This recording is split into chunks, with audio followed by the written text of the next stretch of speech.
నమస్తే welcome to Sakshi cinema this is anchor Durga boycott Varanasi రాజమౌళిని వెంటాడుతోన్న హిందూ సంఘాలు మహేష్ బాబు హీరోగా రాజమౌళి తెరకెక్కిస్తోన్న గ్లోబల్ యాక్షన్ అడ్వెంచర్ మూవీ వారణాసిపై దేశవ్యాప్తంగా భారీ అంచనాలు నెలకొన్నాయి.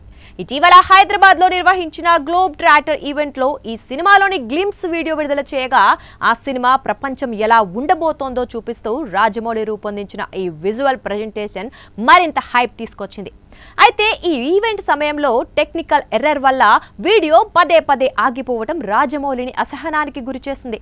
ఈ ఆవేశంలో ఆయన చేసిన వ్యాఖ్యలే ఇప్పుడు పెద్ద వివాదానికి దారితీశాయి. నాకు దేవుడిపై పెద్దగా నమ్మకం లేదు, కానీ మా నాన్న హనుమంతుడు నా వెన్నంటే ఉండి నడిపిస్తాడని అంటారు. అయితే ఇలాంటి సమస్యలు వస్తుంటే ఇలా నడిపిస్తున్నాడని కోపం వచ్చింది అని అన్నారు. ఈ వ్యాఖ్యల్ని ఆయన వ్యక్తిగత అభిప్రాయమే అయినా బహిరంగ వేదికపై హనుమంతుడిపై చేసిన ఈ వ్యాఖ్యలు హిందూ సంఘాల్ని తీవ్ర ఆగ్రహానికి గురిచేశాయి. ముఖ్యంగా తండ్రి విజయేంద్ర ప్రసాద్ హనుమంతుడిపై చెప్పిన మాటల్ని కూడా రాజమౌళి అంగీకరించకపోవటం మరింత వివాదానికి కారణమైంది. ఈ వ్యాఖ్యలపై హిందూ సంఘాలు ఆగ్రహం చేస్తుండగా తాజాగా విశ్వ హిందూ పరిషత్ కూడా ఎంటర్ అయింది. విశ్వ హిందూ పరిషత్ తెలుగు రాష్ట్రాల క్షేత్ర కార్యదర్శి తనికెళ్ల సత్య రవికుమార్ రాజమౌళిపై తీవ్రంగా మండిపడ్డారు. హనుమంతుణ్ణి, రాముణ్ణి, కృష్ణుణ్ణి అవమానించే హక్కు ఎవరికీ లేదన్నారు. దేవుళ్లపై మీ వ్యాఖ్యలు హిందూ సమాజాన్ని తీవ్రంగా బాధించాయి. బేషరతుగా క్షమాపణ చెప్పకపోతే మీ సినిమాల ప్రదర్శనను అడ్డుకుంటాం అని హెచ్చరించారు. రాజమౌళి స్టార్ ఇమేజ్ ఉన్న వ్యక్తి కావడంతో దేవుళ్లపై మాట్లాడే ముందు ఓపిక, జాగ్రత్త అవసరమని ఆయన వ్యాఖ్యానించారు. తెలంగాణ బీజేపీ ఎమ్మెల్యే రాజాసింగ్ సహా పలువురు నేతలు రాజమౌళి వ్యాఖ్యల్ని ధర్మద్రోహంగా అభివర్ణించారు.